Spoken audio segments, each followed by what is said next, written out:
The meeting is going to be recorded. Be aware of that. And please keep your microphone off unless you have something to chime in about. We will have a couple opportunities as we go along for Q&A to ask questions, but don't hesitate to type in a question into the chat box anywhere along the line here, and we'll try to get it answered, okay? So the first half hour of the meeting is going to be myself, Sarah, and Christina Hoyt talking about Waterwise Landscapes and kind of the basics of it, including the kinds of projects we're after.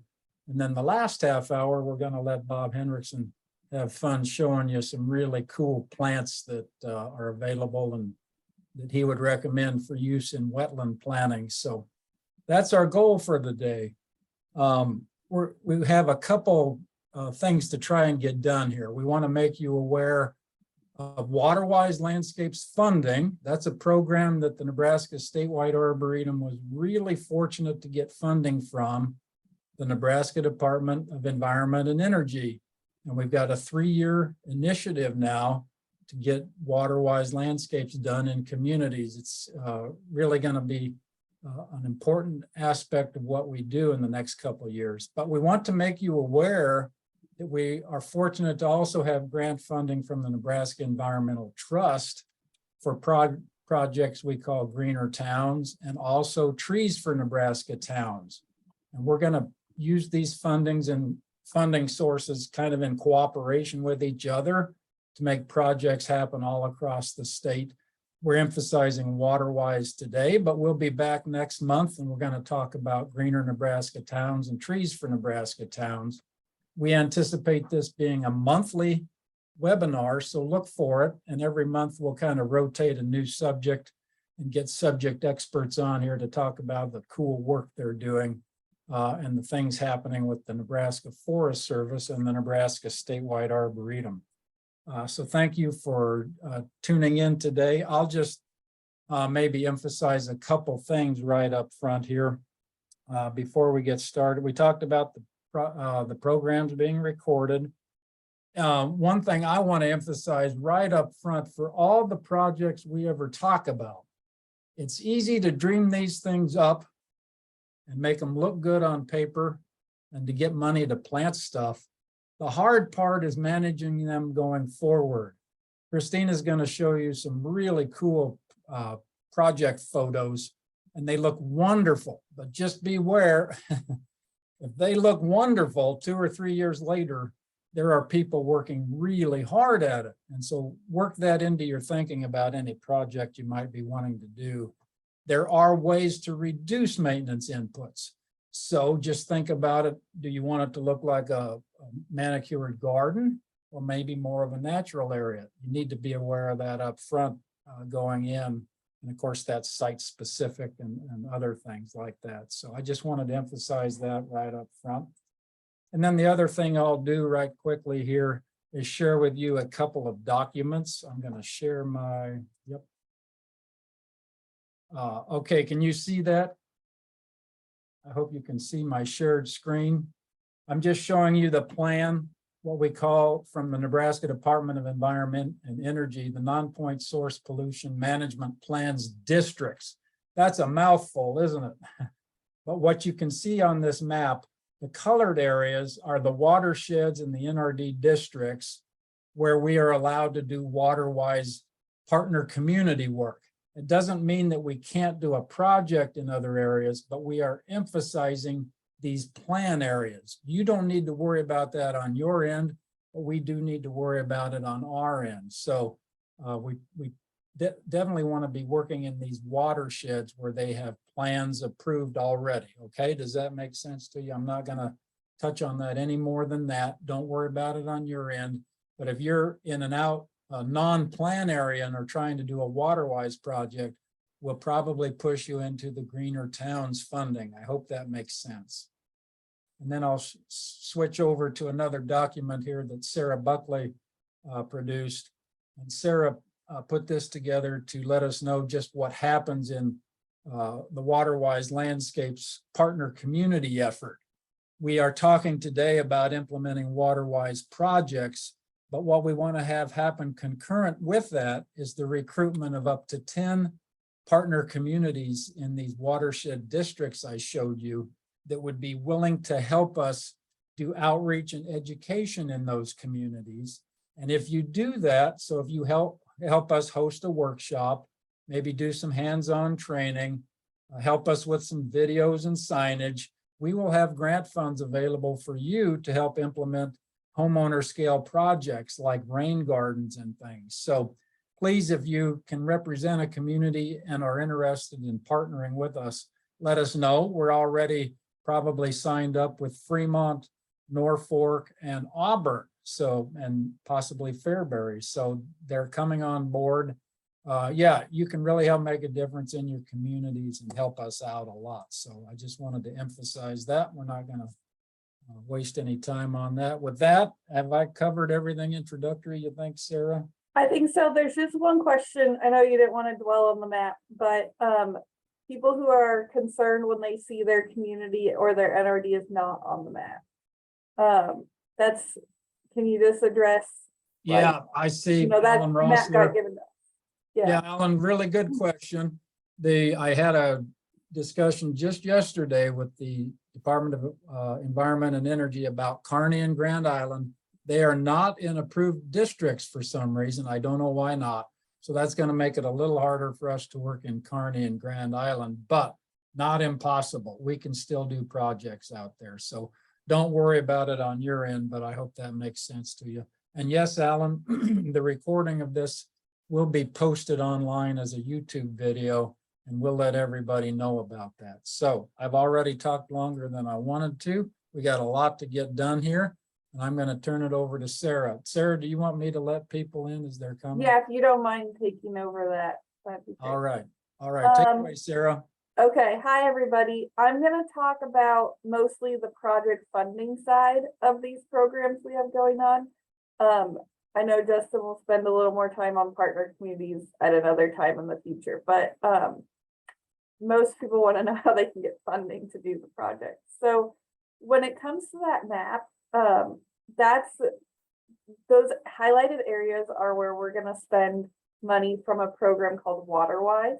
If you're outside of those areas, that does not mean we don't have funding for you. It just means we'll be utilizing a different program, Greener Towns.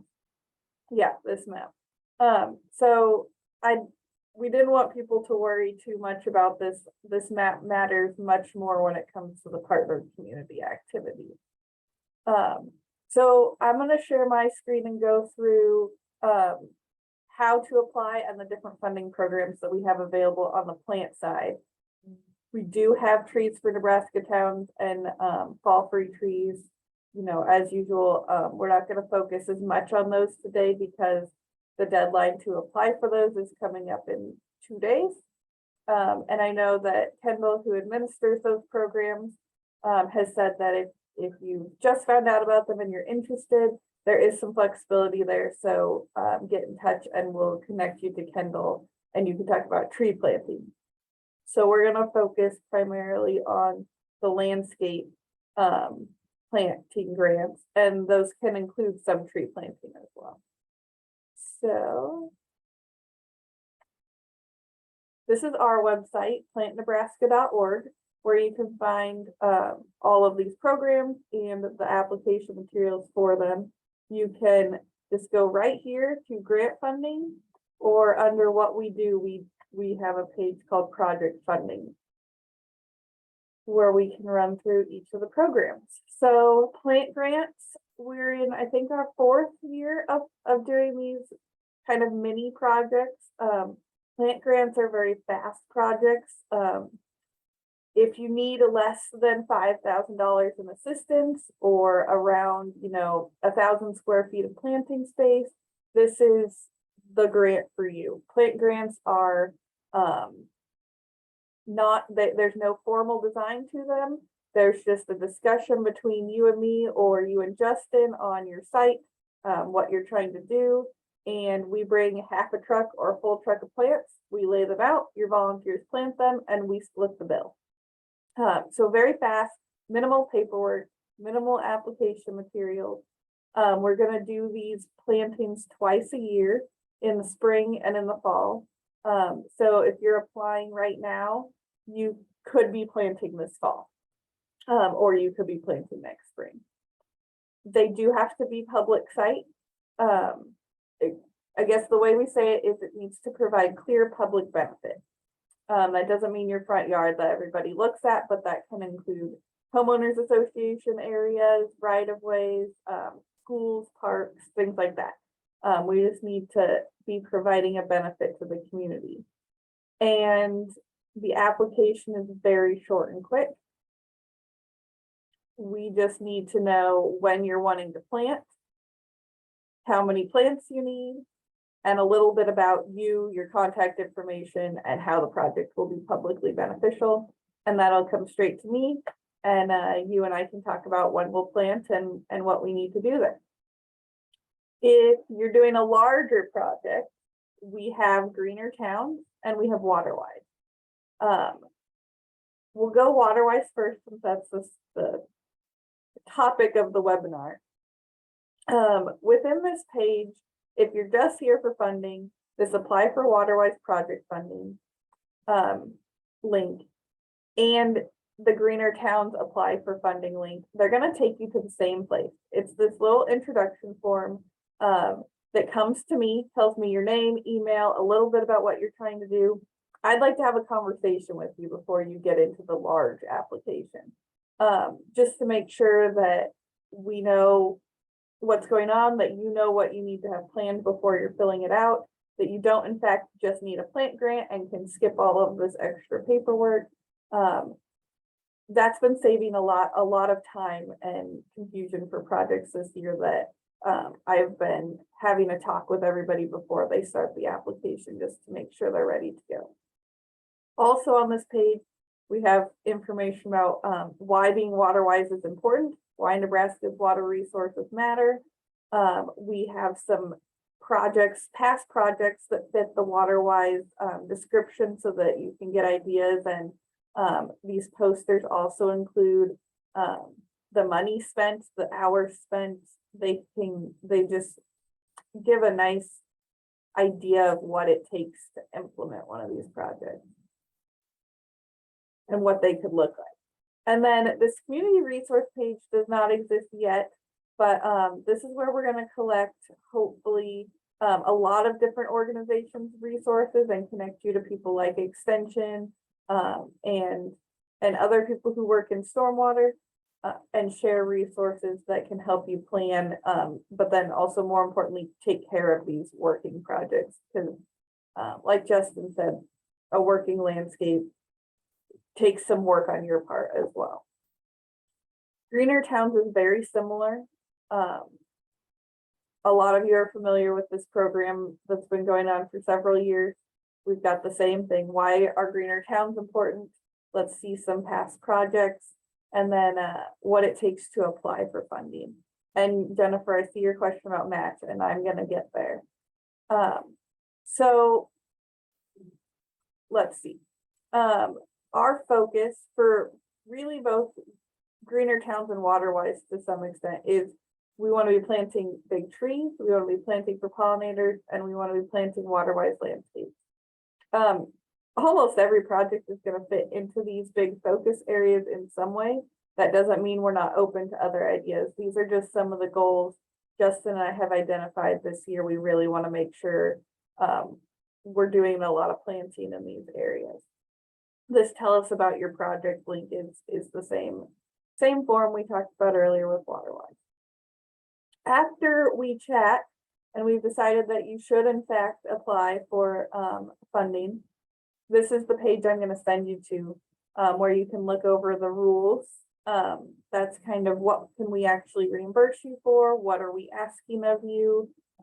What are the requirements to participate in this program? We ask you to form a green team, just a couple people who are all on the same page and working together. We don't like to see these projects become the sole responsibility of one person.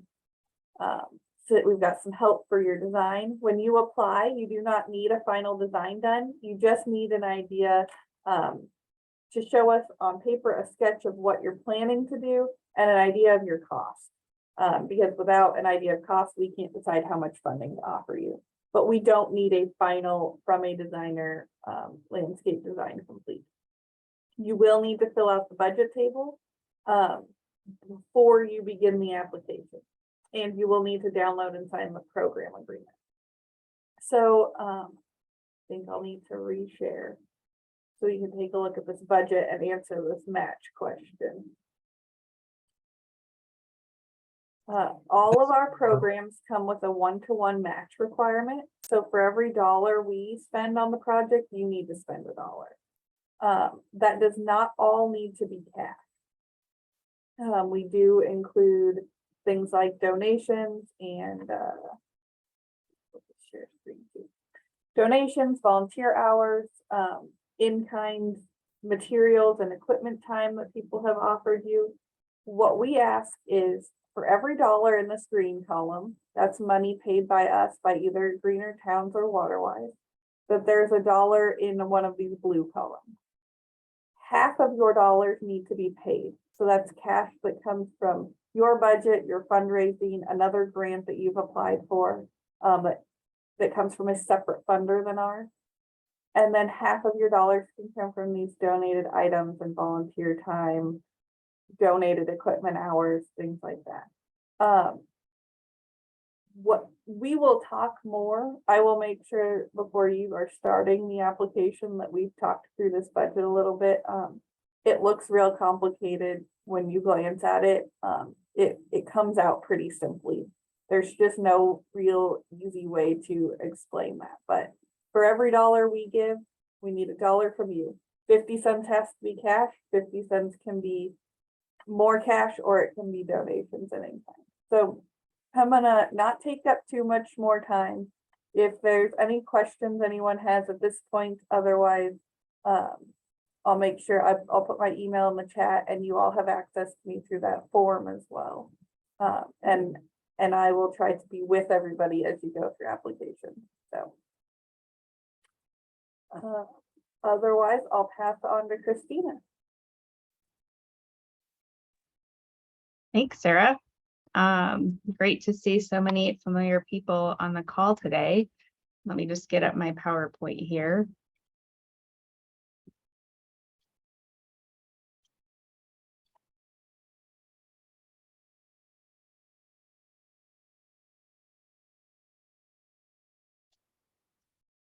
Okay, does that look good? All right. Got to make sure we got the right view. Justin asked me. Seeing your presenter view. I don't Oh, know you're if seeing that the really presenter matters. view? It looks fine. Okay, are you seeing the correct view now? No? Okay. All right, so Justin asked me to talk a little bit about some of the projects or types of projects that could be done through these programs, and just give you a sense of, what is this thing that we call green infrastructure? Clearly, any of the topics I'm going to talk about in the next 10 minutes could be entire webinars on their own. And I think there's going to be a lot of education coming up over the next few months that people can partake in that will dive deeper into all of these things. So first, I just want to go through, when we say green infrastructure, we're really talking about that plant or software environment within our communities that is really there to help slow and infiltrate stormwater. So the rainwater that's falling. It can also be providing, other benefits as well, such as habitat or tree canopy for shade, things like that. But particularly when we start to talk about, when you hear the terms waterwise and stormwater, we also use the term green infrastructure. So it can be a little bit confusing for people because you hear green infrastructure talked in this really broad way, but then also very specifically with stormwater projects. So types of things that might happen through these projects could be rain gardens and bioretention gardens, Biosoil, Xeric gardens, and I'm going to show you some examples of those. But you also, there's other types of green infrastructure that happens as well. People do rain harvesting, where you're actually, collecting rain off of a rooftop or an area of hard surface, and then you're reusing that water into the landscape. There's things like permeable pavements, which allow water to infiltrate. There's things like green roofs and soil conditioning and wetlands. So there's a bunch of different things that can help us manage our stormwater. Not all of them may be appropriate for these programs. So if you're curious, you can talk to Sarah, but we're going to go through kind of some of the basic ones that we see most often and people utilize. So the first one you probably have heard of before is a rain garden. This is something that a lot of times people can do themselves. You'll see it in residential applications, but you can also see them in park settings, or I'm even going to show you an example in more of a downtown setting out in western Nebraska. But really all a rain garden is a shallow depression that's designed to infiltrate water. That sounds very simple. There is a little bit more to it than that, because if you don't design them correctly, you're going to end up with a swamp. So there is some design behind that, but that's the basics of what they are.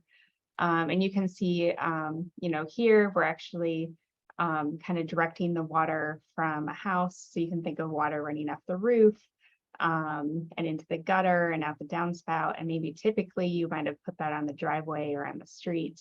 Now we're running it over into a rain garden, which can actually help absorb that water and prevent that runoff. So here's some examples of rain gardens that you can see. The slide, I just want to give credit to Andy Zacco, who's very generous in sharing all of his information and slides with all of us educators. So these are examples that he's taken pictures of over the years, and you can see, some of them are kind of along sidewalks, some of them are very much more residential gardens, some of them are more of a park setting, and they can all look very, very different.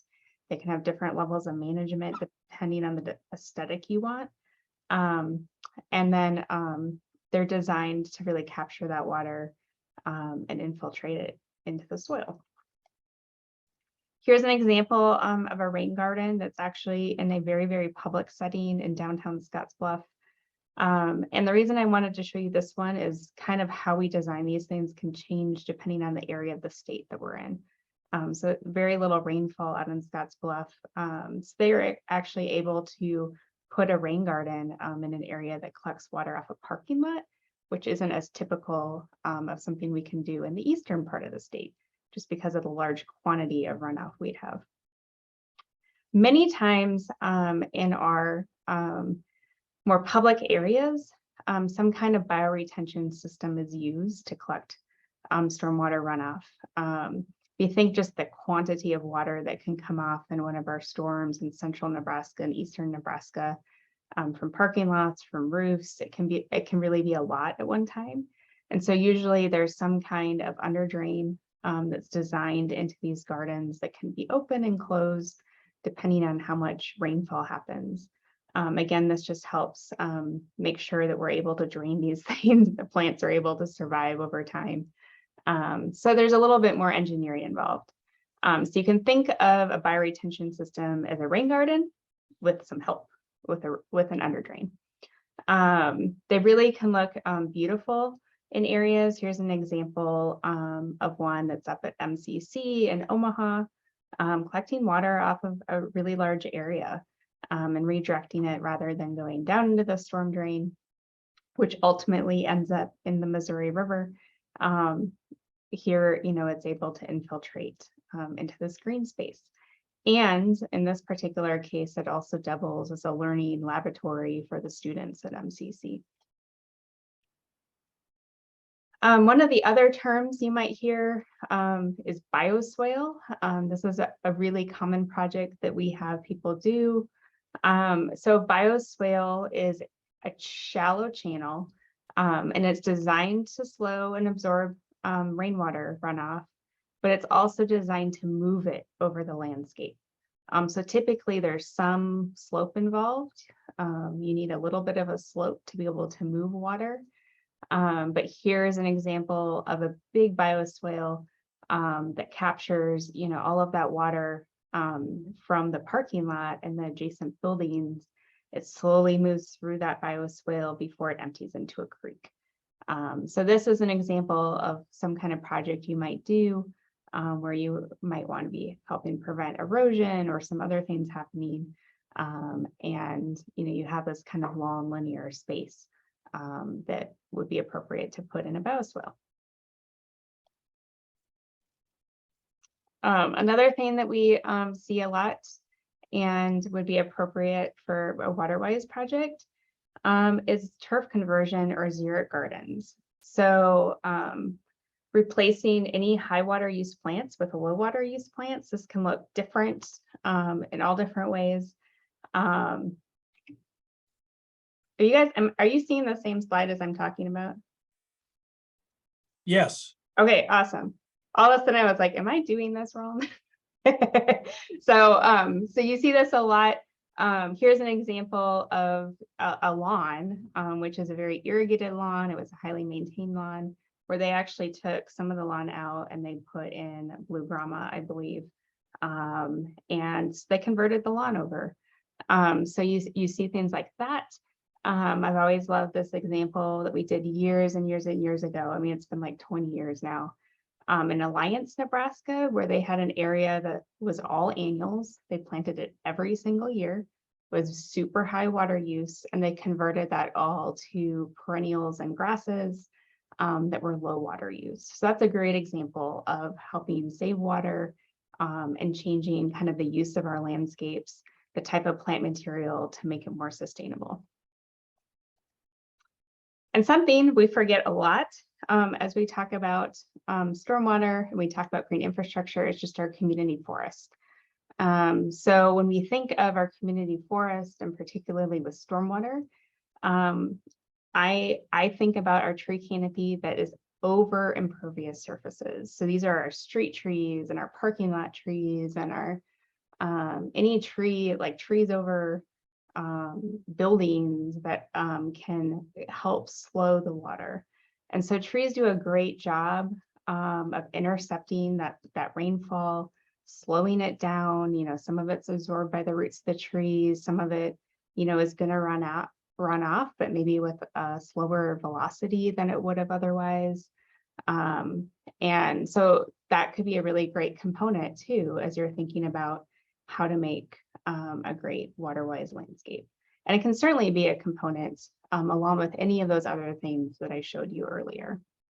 So that's all I have, just to give you a few ideas as you think about your projects, but just know that there's going to be some more information and webinars coming up with various educators and more ideas that you can take away. Yeah, thank you, Christina. That was awesome. That really gives us a good kind of a summary of the kind of projects we're looking to get done with the Waterwise program. Those aren't the only projects we can do, but definitely that's what we're trying to get at. So yeah, are there any questions right now? We'll take maybe just 1 or 2 minutes if there are any people in the audience who want to unmute and ask a quick question for Christina or Sarah before we get into Bob's program. Do you have any examples of green roofs? Bob, are you going to show any green roofs? No. No, I'm not. No. We could possibly, Patrick, we could possibly work with somebody on a green roof. We wouldn't be able to get you very far cost-wise, but we could cover the plantings. That would be a fun project. I would encourage you to maybe reach out to Richard Sutton. I could link you to his contact information. He's the green roof expert for our part of Nebraska. And he recently did one at his house here just south of campus. So I've got him. He's on my project. So oh, good. I'm just looking for some big money is all. So thank you. Well, yeah, we Sarah mentioned that our funding isn't generally suited for residential property projects, but the Waterwise initiative does allow us to do rain gardens in front yards and highly visible places where they make sense in partner communities. So that might be a possibility. Any other questions? And we're actually looking at this in a commercial activity on some downtown revitalization stuff. Oh, awesome, Patrick. Yeah, let's definitely talk about that. We've got a question in the chat about how our staff can help with designing home rain gardens. And I'll answer a little bit is that it's mostly gonna be through printed materials. We don't have a lot of capacity for being designers available for everyone, but if you get in contact with us, we can help you find one in your area. I And just we- also want to add for individuals doing rain gardens, there's so many great extension resources as well. And extension educators across the state that have been working with residents on this type of thing for a really long time. So definitely reach out to your extension educator in your area. Right on. And we will do a couple workshops coming up. We'll make one of these, maybe a rain garden design workshop. How does that sound? And we'll probably do those in partner communities too. So we'll get people like Christina and Andy Zetko to come and share with us what they know. So we'll help you out. Yeah, we have quite a few written materials on plant selection and maintenance. And I know we have an upcoming improvement to the way our resources are hosted on our website that's going to make those easier to find.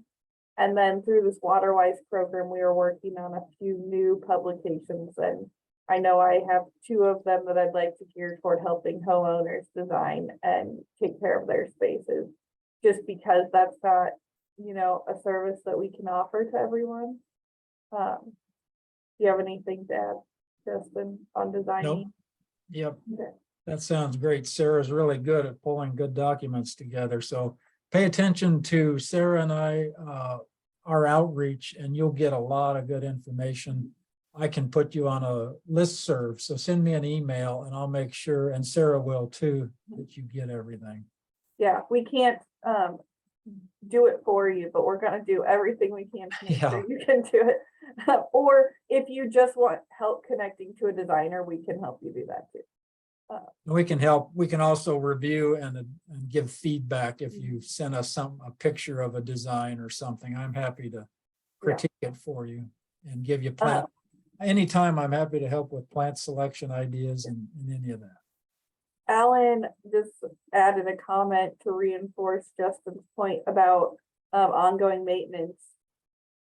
Their grant funded conservation area in Eastbrook Park is not requiring any mowing, irrigation, or fertilizer, but it does take a lot of labor through weeding and thinning to keep it looking the way it does. So that's a good point, Alan. We're getting rid of the mowing and the fertilizing and the irrigating, but that doesn't mean we're not replacing it with some other kind of labor.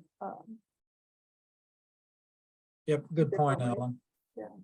And Kathy says she's go got ahead. a webinar on design, so we'll make Yeah, we will do that, Kathy.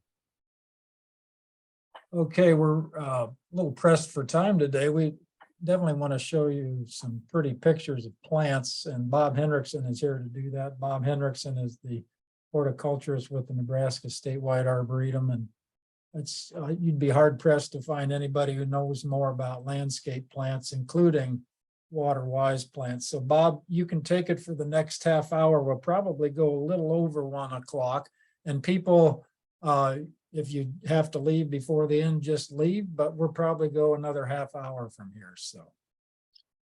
All right, thanks, Justin. And yeah, and if anybody has any questions in the chat, while I'm rolling along, feel free to do that. And if one of you guys wants to just, hey, Bob, so-and-so asked about this, or I'll see the chat and I'll chime in too, but don't feel like you can't ask questions while I'm rifling through this.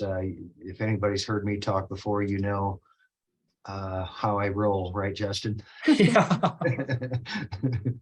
All right. Can you guys see my screen then? I can see it. Yep. Okay. All right. Rock and roll. All right, well, I'll try to fly through this quickly here, guys, because I know everybody's wants to get back to work really bad Yeah, and get their things done.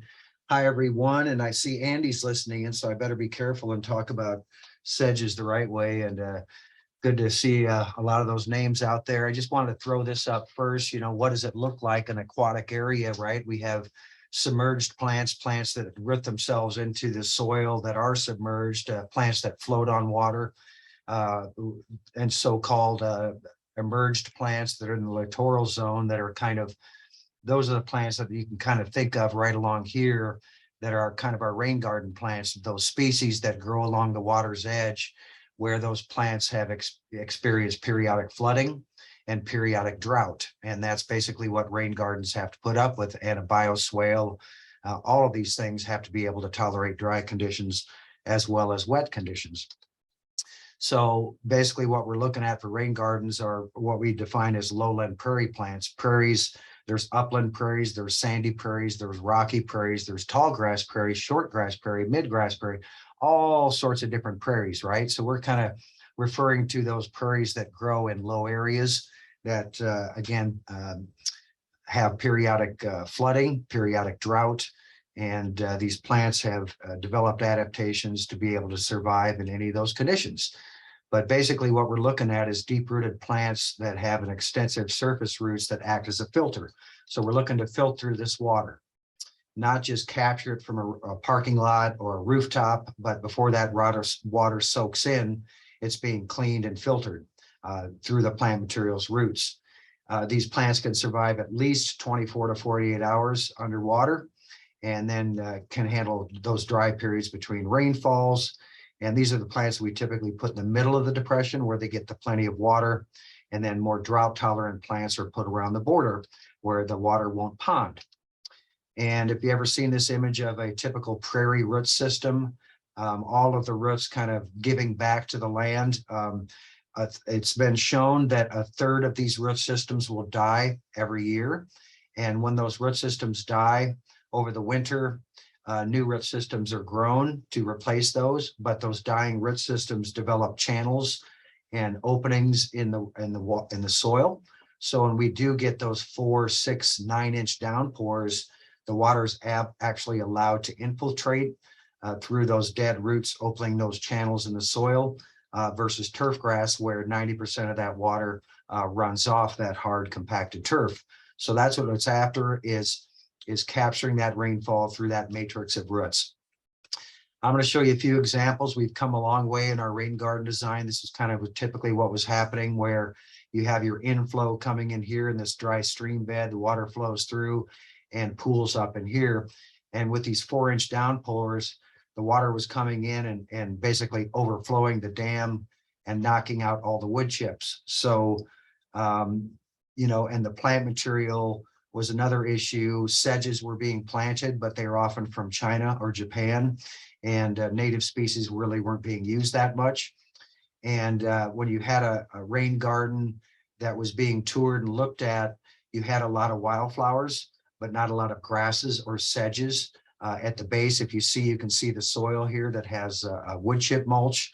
And this basically keeps this area open for a lot of weeds to move in. And the biggest culprit that's been with these rain gardens is weed trees, hackberries and elms and mulberries and willows, and you name it, will seed in here. So what we want these projects to do is to be able to cover the soil. So if a seed does happen to drop, it's held suspended. It doesn't come in contact with the soil. And if it does come in contact, there's one here and there rather than hundreds here and there. Another thing we want to see with plant selection is right plant in the right place. This is Joe Pieweed, a wetland species, or typically grows along the water's edge. I've seen it in nature along the Niobrara and the Platte, right along the edge. And then this is little blue stem planted 3 feet from it, and a whole lot of space in between. This space is where weed trees move in. This space is where weeds move in. And little blue stem in nature would never be seen with Joe Pieweed in the same location. Little blue stem is an upland species. This is a lowland. So a project that is speccing plants in this situation is destined to fail. This is what Joe Pyeweed looks like in a more of a natural system, where you see the grass-like plants. These are sedges that have basically crowded right up to the crown of that plant, keeping the weeds out. Here's a good looking bioswale in Kansas City Discovery Center, where they've massed a lot of sedges and grasses in with the wildflowers. There's openings here where it drains the parking lot, and I think those are permeable pavers as well. So it doesn't look like a foo-foo garden, I like to call it. It looks more like a natural garden. And I think to keep the weeds out and keep the maintenance low, that's the way you need to be thinking. And yes, they work in shade too. This is HDR in Omaha. They had a lot of shade trees here. You can see one tree here. You can see it's shrouded in shade. The beauty of native sedge plants is they can tolerate a lot of shade. A boatload of shade, and I don't want to say dense shade, but what plant likes dense shade, maybe other than a hosta. So the beautiful thing about our native lowland species is there's many of them that are shade tolerant, like our sedges. And so here's a project on East Campus where they planted the sedges first, and now to kind of create that backbone. And now what they're having happen is a lot of the wildflowers that they planted up on the edge are actually seeding down into this garden, and they're just letting them do their thing. But this menagerie of sedges is helping to keep the weeds out, so maintenance is much less. A project we did here in Lincoln at Fireworks that Christina showed an image to. This was the before image showing all the turf, and it was draining this parking lot and this rooftop, and all of the water was going into the creek over here. And so we came in and plugged these tiny little plugs. We're talking 1-inch plugs, people. And I think there was like 3,000 of them at the time. And, I think we all were kind of concerned about the survivability of these little plugs, but boy, they did great. This bald cypress you see planted right here, I would say is a solid 30 feet tall now. And I think this was planted in 2007. So the trees, you can't even see these wood chips anymore. You can't see any ground. It's all covered. So literally I think this was like 3 or 4 years later, looking at the project. And then I think the same season. And this is more what it looks like today. This is a shot I took last summer, where the deepest part of the swale is right in here. And this grassy looking plant is a sedge. So we kind of really lined the fast moving water, the deepest part of it, with our native sedges to slow the water down and to be a more dependable plant down the road as this garden ages and matures. And the wildflowers kind of move in and out. Some years, some are more prevalent, other years, others are more prevalent, depending on the rainfall. If it's a drought year, this garden still performs. If it's a wet year, it gets pretty tall. So what type of plants typically dominate a water's edge? Well, the plants you're seeing there are sedges, native sedges, but there also can be plants called rushes. And rushes basically have round stems. Sedges have more of a triangular stem. But don't forget about rushes when you're doing these designs, because they're very important in removing the bad things in contaminated water. They release high amounts of oxygen into the rhizosphere, and that is that narrow region of soil that is directly influenced by roots and soil microorganisms. So rushes do yeoman's work when it comes to working. We planted the common rush at Fireworks near one of the inlets, because we knew this could handle the high water time, but we also knew this plant could take droughty conditions as well. So periodic wet, periodic dry, and it looks attractive to the human eye. It basically keeps the weeds out. So rushes are awesome. They can also be more of a formal setting. Here it is. This is a line of rush here, draining this parking lot adjacent over here. The water comes into here. And then this is a sedge that they basically lined up like soldiers. So we can have that very human inclination of putting things in rows. Us humans love rows, right? And there's no reason you can't put a wild looking plant like a sedge or a rush in a row to make it look more formal and pleasing to the public. Because obviously if the public doesn't like it, these projects are going to fail. Just a few examples of some of the rushes we have native to Nebraska. This is Torrey's rush. I really like this plant, hard to find in the trade. It should be out in the trade. And if more of us plant up these bioretention swales, these Waterwise Landscapes, my dream is that a nursery, rather than growing 1,000 Stella d'Oro daylilies, has spec'd growing 1,000 Torrey's rush. Wouldn't that be a perfect world? And then here's common spike rush.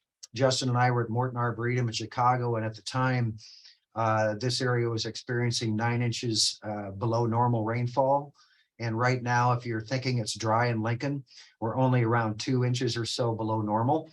So picture 9 inches below normal. We'd all be begging right now. And look at this spike rush, just shrugging its shoulders, saying, yeah, whatever. It's a slough right here, or a bioswale, as you can see, and it's just as green as all can be. But this is how you typically view spike rush when you see it in nature. It's growing in standing water. So this plant can take standing water, or as you saw, 9 inches below normal rainfall. So very versatile, but you also see it's very aggressive. So it spreads. So this is like, hey, I don't want to overthink this. I just want to capture the water, clean it, hold it, and allow it to drain. It could be as simple as spike rush, and that's all you have. There I am admiring and looking at the cracks in the soil. There were 1-inch cracks in the soil. I couldn't believe how healthy it was. There's my little dog. This is an area, this is Van Dorn Street and Highway 77. The city didn't plant the spike rush down there. It showed up on its own. And the pink you're seeing is our native smartweed that moved in on its own. And you can't tell, but my little dog's got about 2 to 3 inches of water over her feet as she's rummaging through there, happy as a clam.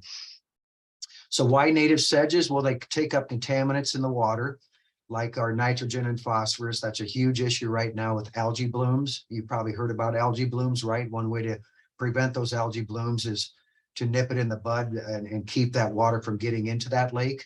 And we do that by planting things like sedges and rushes. Their leaf blades slow the water. They allow time to clean the water, and their deep fibrous roots clean the water as the water infiltrates into the soil. What I like about them is they emerge very early in the spring, growing quickly into a dense tuft, and they outcompete those winter annual weeds. That's the most important aspect, in my opinion, and those bright green mounds of foliage after a long winter. People are out looking at your rain garden and saying, what's taking it so long? Well, sedges will emerge oftentimes in early March.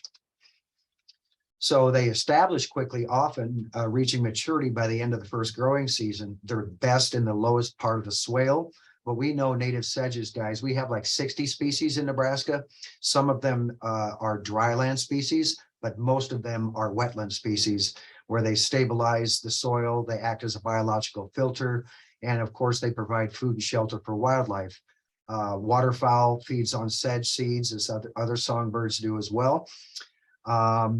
Yeah, so one thing I like about them too is deer don't eat them, rabbits don't eat them, grasshoppers don't eat them, so very versatile.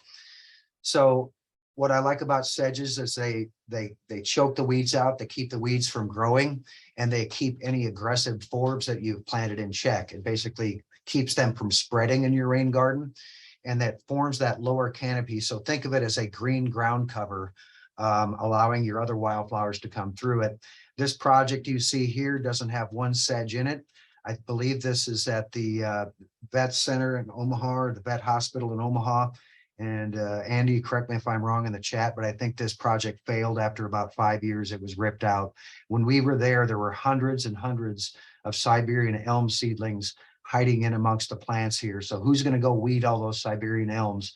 Not me, and not the person managing this landscape. So it failed. Had this been planted, in my opinion, with a bunch of sedges included with these plants you see right here, they wouldn't have had those problems. Here's Alan Weiss. He owns Papio Nursery in Omaha. He had some drainage areas coming from their large greenhouses that were going into a creek. He wanted to slow the water down and help clean the water before it got to the creek, because of course, water coming out of a greenhouse has a lot of fertilizer in it, right? So a lot of nutrients that would lead to algae blooms. So this is a sedge that we knew would be periodically dry and wet. We put plains oval sedge in here. And there's Alan, all proud of his sedge stream, if you will. And as that vegetation dies and discards the material, it attracts negatively charged pollutant particles and helps them settle out. So picture cloudy, murky water as it passes through that dead vegetation, that the turbidity in the water actually clings to that dead vegetation. So in other words, you might be wondering, do I need to mow back this stuff in the spring? Because I'm not going to be able to get a mower in there because it'll sink to its axles. And we were concerned about the same thing, but what we found is last year's growth just kind of goes down and the new growth goes right up in underneath that and in between, and you don't have to mow these things back. And in fact, science has shown that keeping that old growth is in your benefits. And one thing, obviously, capturing that turbid water, but it's also going to act as a natural mulch for you to help keep the weed seeds from germinating.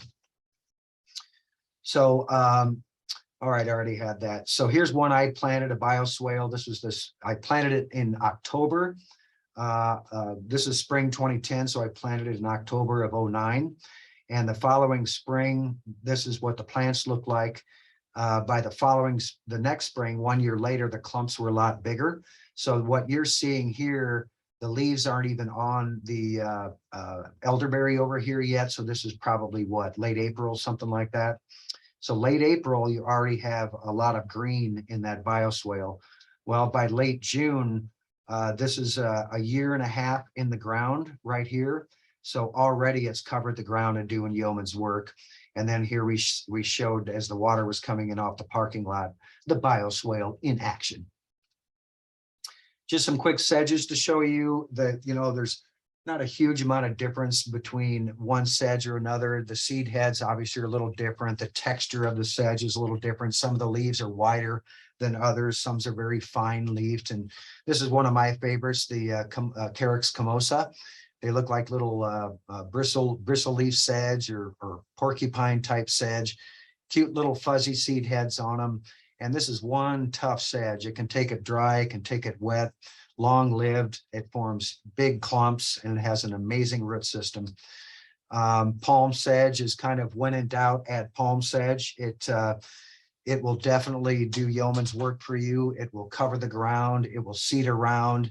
It is just a no-brainer using in the bottom of a rain garden, in my opinion, or a bioswale. Not quite native to Nebraska, but more like Missouri and points south and east, kind of an Ozark native, but it looks kind of like if you squint, a palm leaf. Attractive looking sedge.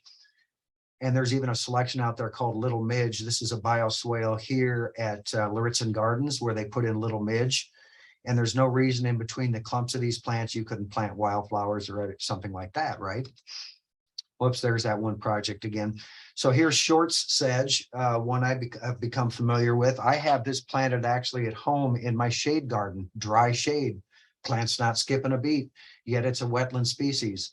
So I think all of these wetland sedges are very tolerant of shade because they had to learn to be and adapt to shade. Because if you think about any lowland situation or wet situation, trees like to grow. So trees are going to shade the plants underneath them, and the sedges better learn to adapt to that shade or they're doomed. So pretty much all of these sedges can take at least 2/3, if not 3/4 shade. This is Broomsedge. I think this one's woefully overlooked. It needs to be planted much more. Carex scoparia. Again, not very common. This is a runner.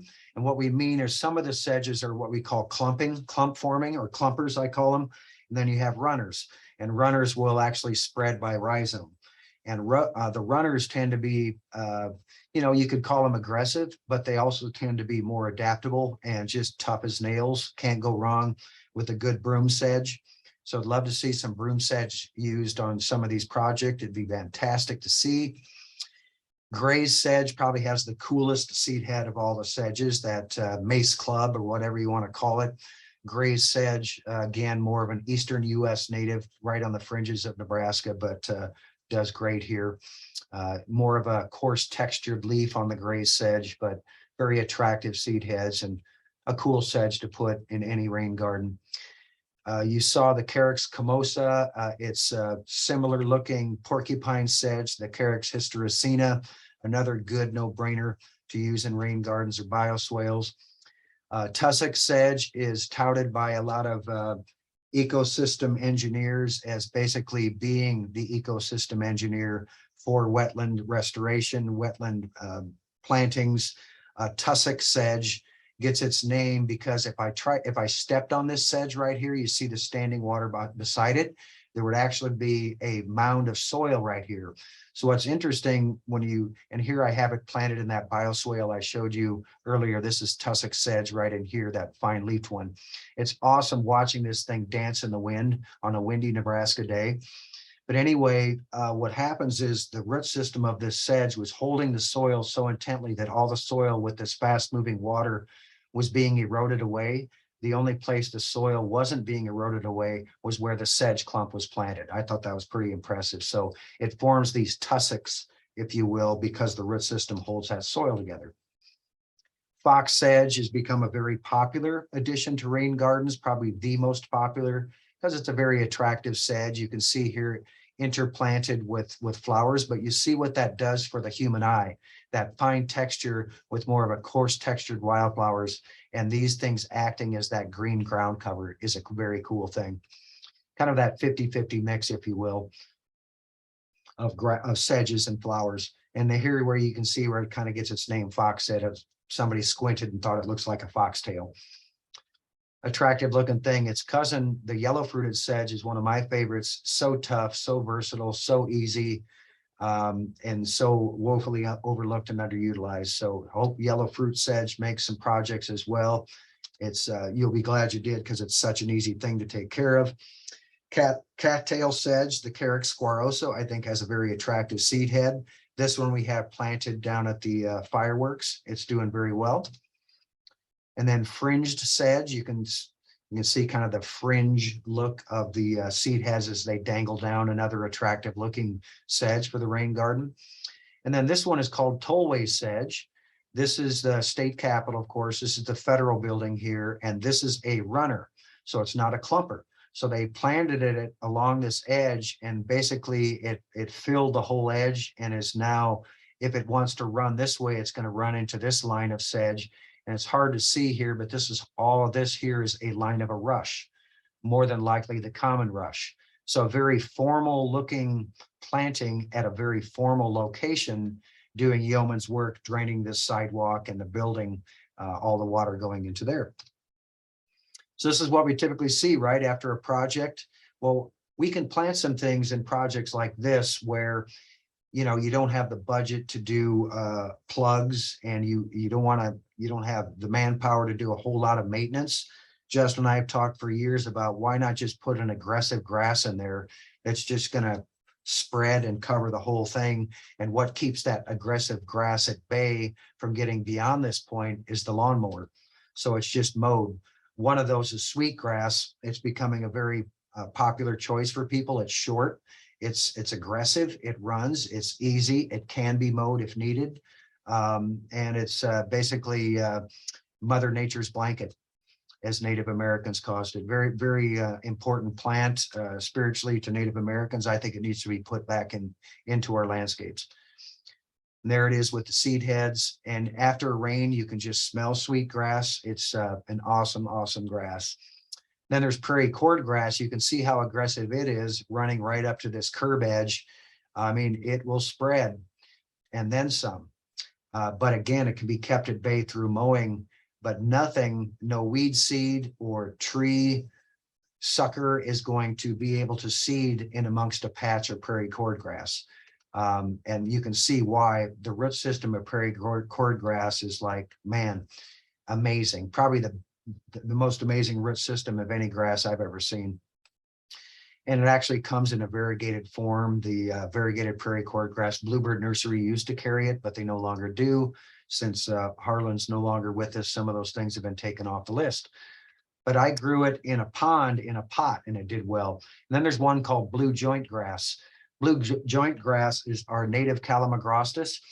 Hopefully you're familiar with the reed canary grass, or hopefully you're familiar with it in that, you know, it's probably one of the most common invasive weeds that we have in the North America.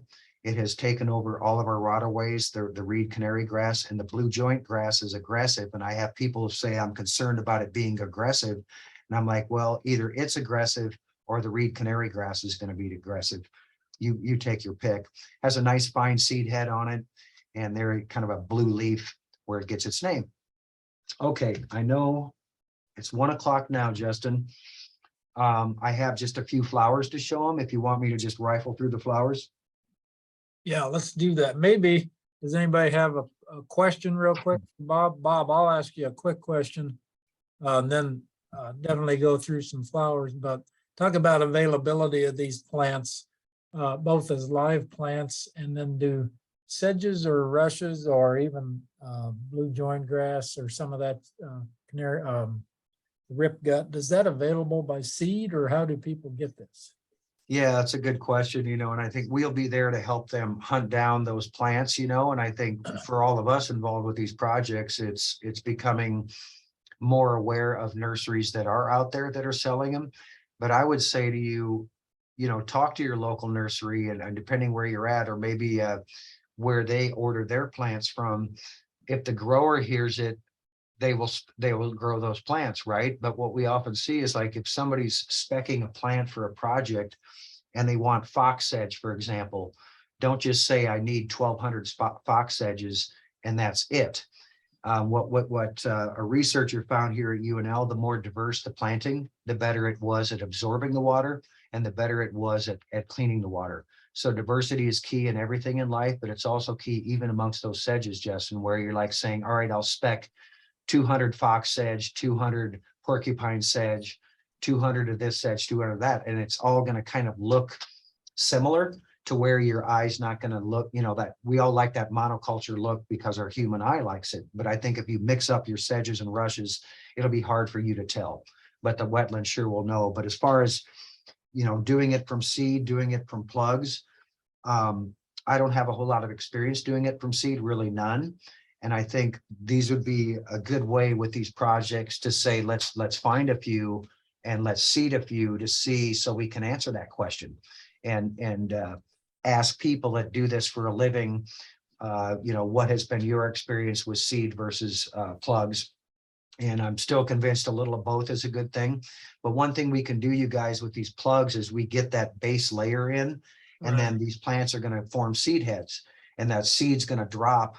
And that seed's going to now, you know, be a part of it, right? So you're creating a seed bank, if you will, of these native plants rather than a seed bank being hackberry or mulberry.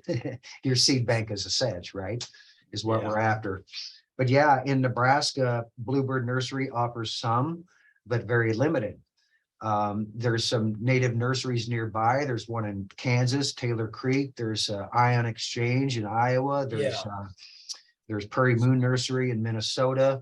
So we could mail order the seed, right, to get. Right, exactly. They could mail order the seed, and I'm assuming we're going to provide them some sources for ordering that seed or plugs, right? Yeah, and I'd like to try, like you mentioned, it'd be fun to see a couple projects that are bigger in scale, mostly seeded. Right. With those nurse plants plugged in live, like you talked about. Right, exactly. Brent. Exactly. Okay, good. That was very good. Thanks. We're going to keep going with Bob here for at least 10 more minutes, people. Yeah. So we'll have this say- recorded. This is such a good conversation. We don't want to cut it off. So Yeah, and I'll just fly through them, you guys, just to show you the pretties. But you know, what is mesic soil, right? It's typically Nebraska's mesic soil. We're wet in early spring, right? Often into late spring, and then we have dry summers and dry falls, and sometimes open winters as well. But we typically get our big snows if we get them. Obviously, last year wasn't a good example, but if we do get a big wet snow, it's typically late February or into March, right? So these plants have to take periodic drought, periodic wet. Sweet flag to me is a no-brainer in these projects. Man, it'll spread. It's attractive looking. Somebody will think you have a bunch of iris planted in there because the leaves look like an iris. But as you can see, the flower is nothing horribly impressive, but it is cool when you're looking at it up close, but you're not going to be able to see it from the road being showy. But what you plant this for is the root system's amazing. It's a rhizome that helps clean the water, and just a great addition to any rain garden or bioswale. And then you probably know about the hardy hibiscus already. These hibiscus are wetland or lowland type species. So yes, that pink clouds hibiscus, oh gosh, I'm trying to think of the other names of some of them out there.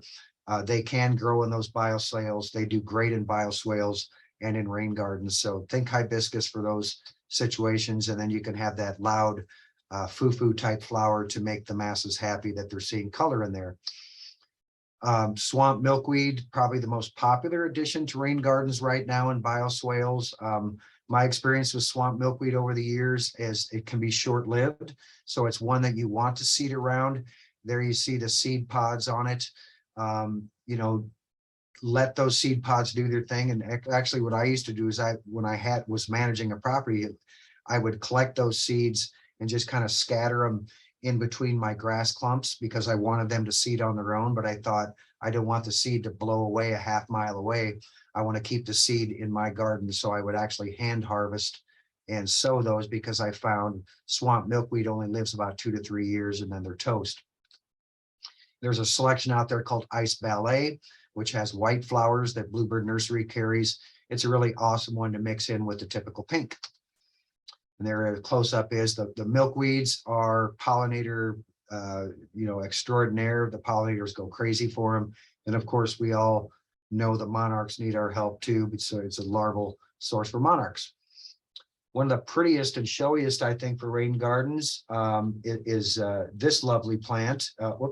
The turtle head. Somebody squinted and thought it looked like the head of a turtle, but there's basically a pink variety out there. There's one called Hot Lips that's very hot in the trade. And then there's the white turtle head that is overlooked and underutilized. There's one in the trade called Black Ace. And both of them, man, they can take it wet, really soupy wet, and they can take it dry as well. They can take part shade, half day of sun. Very versatile plant and very attractive plant for the rain garden. Then there's Joe Pieweed, one of my all-time favorites. Such a cool plant, and they get big. There's a variety called Gateway that only gets around 5 feet tall, and I say only because the straight species without competition can get up to 6 to 8 feet. But that's why we talk about planting those sedges in the base. That's competition for this plant. The root system doesn't get as large. It basically shortens the height of the plant by using that competition. And it's another pollinator magnet.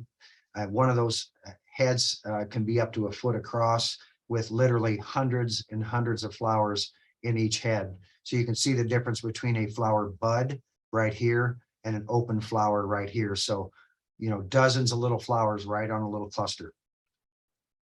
Its cousin's called Late Bone Set. It's another eupatorium. You can see my thumb there with the tiny, tiny little flowers right there. So you can think about why pollinators love plants like this. A huge cluster like this probably contains around 1,000 flowers in it, individual flowers like that.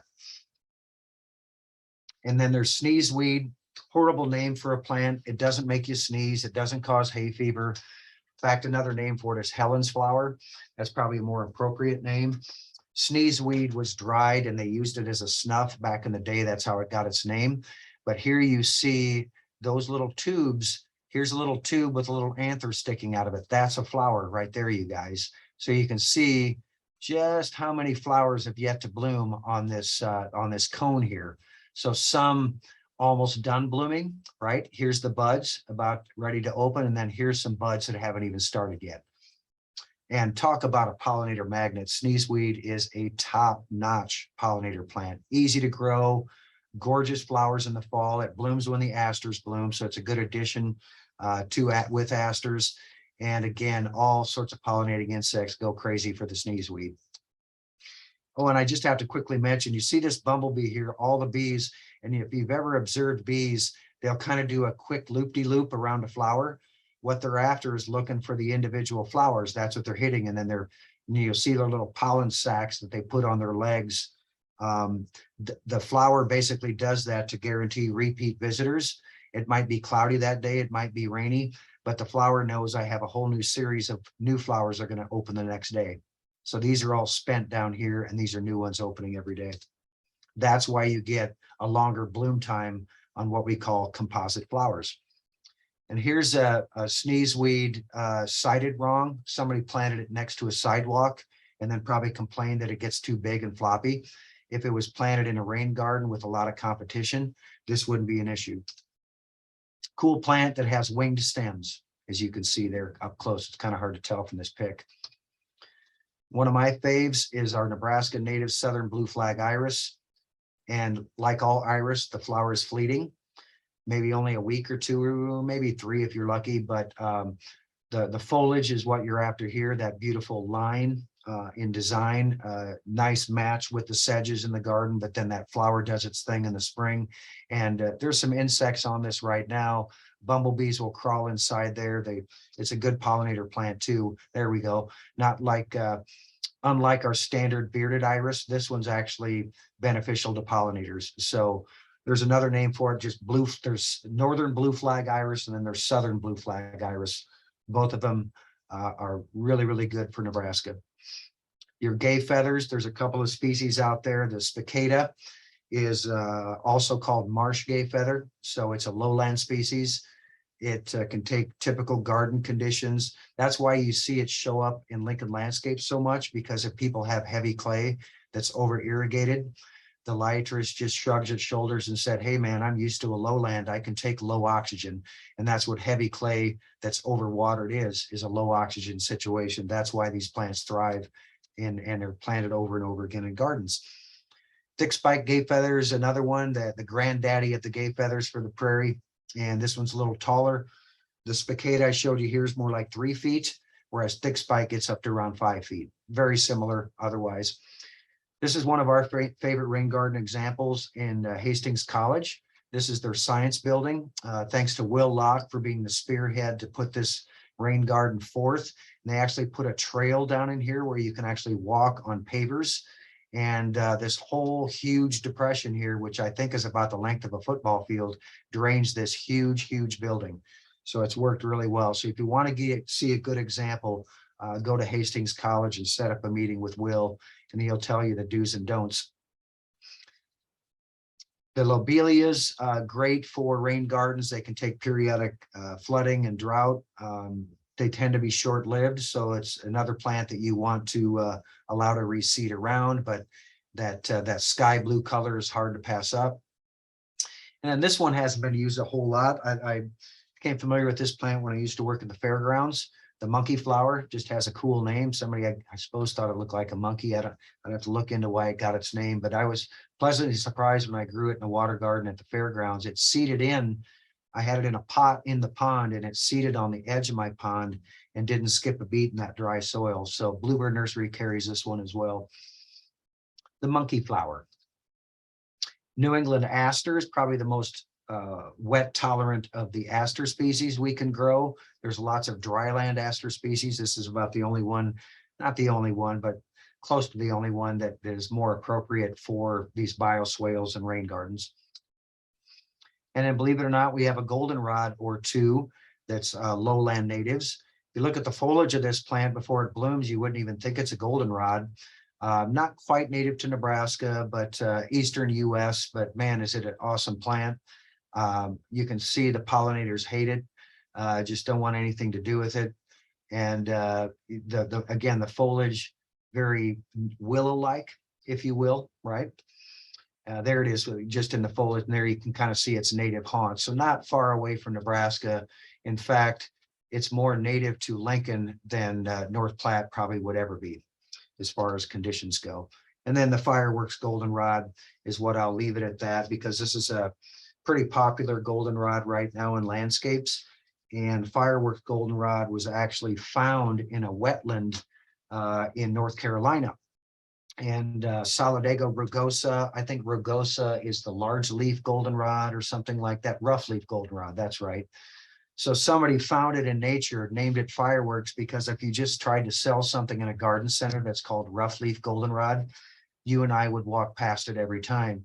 So these nativars that get a bad name from people that want to go native, but they don't want to do anything that's a selection. A lot of these selections were found in nature. They were just given sexy names for a marketing ability. So they have the same attributes that the original native did, the same, you know, power of, you know, being able to handle wet conditions, being able to provide beauty in the garden. And so don't be afraid of using a native selection. Because oftentimes that's all you can find, depending on who you're getting your plants from. That's a really good point, Bob. So they're still okay for pollinators. Exactly.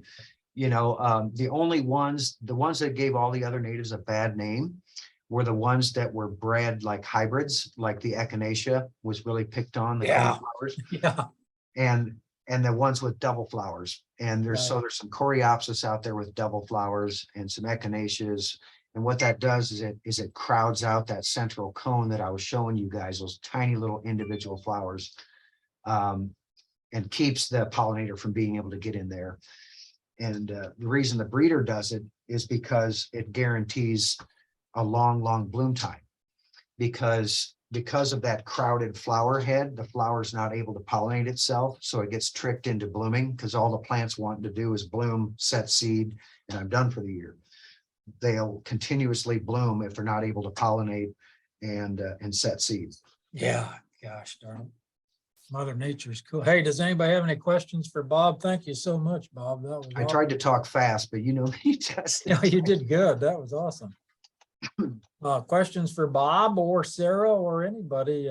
We can stay on for a few minutes. Otherwise, we're kind of at the end of it. But if you've got questions for, I have a, plant expert. I have a question for Oh, Bob. All right, Dean. Hi, Dean. You Yeah, just hi, Bob texted me and too. Justin. Yeah. Yeah. Good job. Hey, excellent program today. You got everybody involved. A quick question there in Blue Springs there. We got quite a draw that would be quite conducive for the sedges and all what you talked about, Bob. But the draw there is used a lot in the wintertime as kind of a little sled area for the little kids, especially. Would compaction be an issue with the sedges and stuff planted in there? You know, we haven't had much snow lately, but it is Yeah. quite popular for sledding there in the winter time. Yeah, that's a good question, Dean, and I'm gonna have to claim ignorance here because I don't know for sure.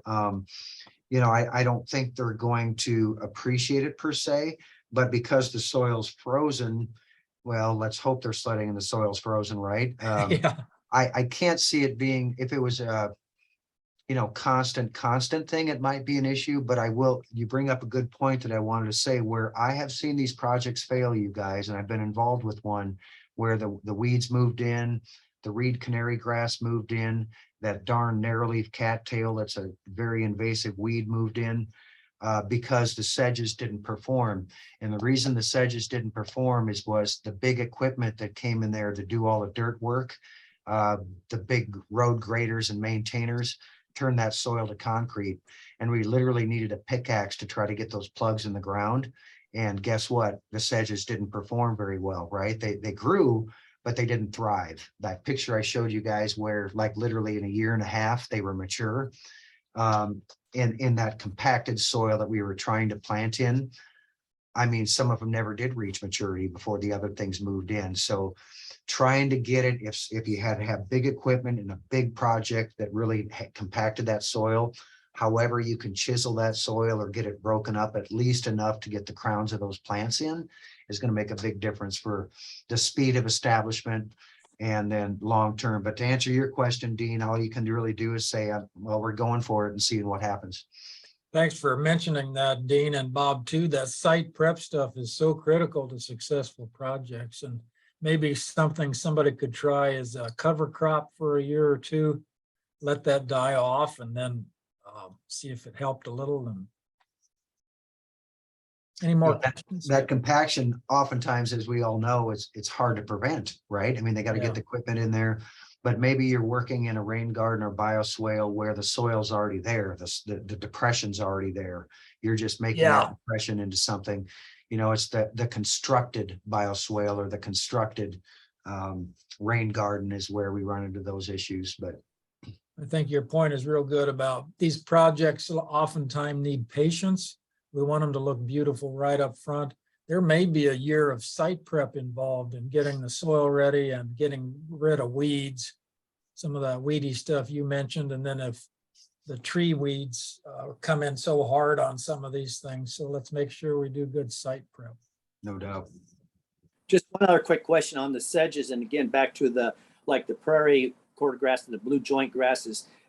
And this is pretty a large area too. Would it be beneficial or would it be detrimental to every once in a while do a burn in those, or if it's sedges, you leave that alone, or these different grasses that you mentioned? Good question. Yeah, good question. No doubt, Dean. And for sure, all these plants we're talking about were adapted to fire, just like the prairie was, right? It's just a prairie in a watery area. So definitely they can be burned. And should they be burned periodically? Well, that's where, you know, again, I'm kind of learning right along with you. I don't know that for sure. And I would say, you know, during a dry time, it could be mowed back.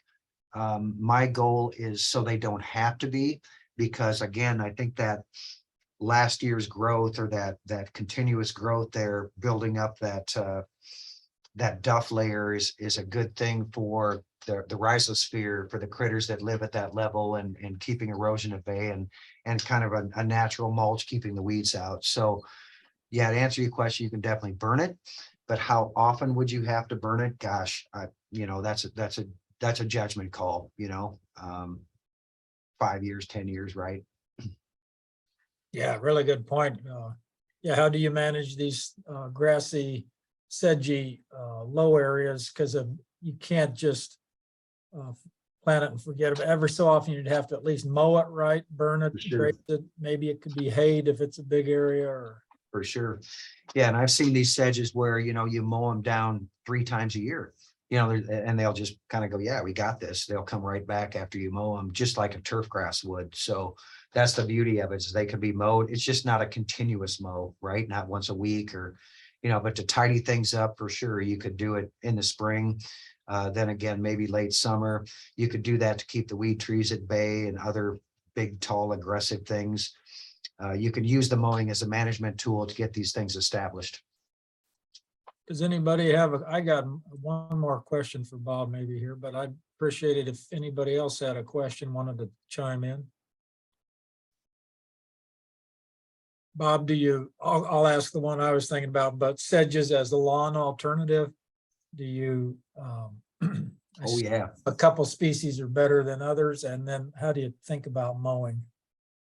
Yeah, as lawn alternatives, that'd be a whole talk in itself, wouldn't it? And I'm assuming, Sarah and Justin, these projects are seen as for that too, right? For Right, capturing yep. water, just as a woodland type set situation that doesn't have to be a depression, whatever, right? It's Right, what we're after is, you know, the water's able to penetrate the soil for sure. And that could be mowed in the spring to tidy things up. Or what I've been doing at home is not mowing mine, because I kind of want to see what happens. What does it look like? And just like anything, you know, all the leaves drop off my oaks and they kind of filter in between my sedge plants. And then the following spring, you know, the human inclination is I have to rake this because it doesn't look tidy. So there's kind of like a 3-week period where you're like going, you know, and then everything comes up through it. And a month like now, I could walk out into my sedge meadow and I can't even tell there were leaves there. I mean, they've all kind yeah, of right. done their thing.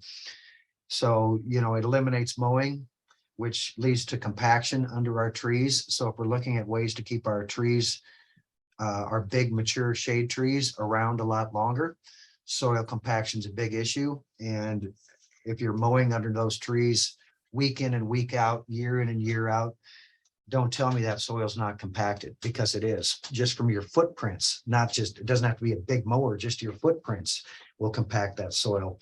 So I'm after planting these woodland type sedges to keep the mower away. No more mower blight, no more raking of leaves, no more watering. Sounds like a manager's dream, doesn't it? Yeah. For a garden. But I think we have a lot to learn, you know, and we have those lists for you folks. If you're after that, you know, there's probably at least 6 or a half dozen species that we can play with, if not more, that can be used for a lawn alternative. Yeah. And just what is a lawn alternative? Does that mean something you can walk through? That's what it kind of means through to me. Like, why do a lawn? Well, so you can walk through it, right? A path or whatever. So. Yeah, all right, good thoughts. What about anything more, Sarah? I don't think so. But I appreciate the reminder that Waterwise is a lot of things. Like I said earlier, if we're putting plants in the ground and we're focusing on natives and we're focusing on lowering some of those inputs like mowing and irrigation, then we did a Waterwise project. Right. There'll be some special emphasis obviously on those rain gardens and extremely Xeric gardens, but Waterwise is a lot of things. Right, right. Well said. Anything that moves the needle is a good thing. Yeah, we don't want to dump on the lawn, but when we think about the landscape, the two most troublesome things for Waterwise are a fussed over lawn and then all the pavement and building. And so if we can just move the needle in some direction on some of that, not to get rid of the lawn, but maybe back off on some of the inputs, let it be more deeply rooted. We've also solved part of the problem. So. Mhm. Yeah, and I can tell you with my Sedge Meadows, somebody called me into the city's weed authority. And which kind of, you know, it's kind of a slap in the face, punch in the gut, whatever you want to call it. Going, what, doesn't anybody like this? Well, when the weed authority came, I knew why it came. I knew a neighbor, somebody drove by and thought I was getting lazy, not mowing the grass. And I think the education part of it, the signage that you guys are talking about putting in with these gardens will go a long ways towards that. But once I did meet with the weed authority and told him, this is as tall as this sedge is going to get, it's not getting any taller. He didn't make me mow it, which I was pleasantly surprised. All right. And now my thoughts are, when the city gets called, if anybody else complains about it, he'll just say, oh, I know, I know that place. I'll leave him alone. But if I had a bunch of sucker trees, weed trees coming up in amongst my sedge meadow, it definitely would have been an issue. In Yeah, other words, they can tell when it's neglect versus a planned garden. right. Yep. Really good point. Well, that was awesome, Bob. I think we're about 1:30, so really appreciate your time today. Those You bet. plants were fantastic, and we My only pleasure. scratched the surface on the plants that are available, so.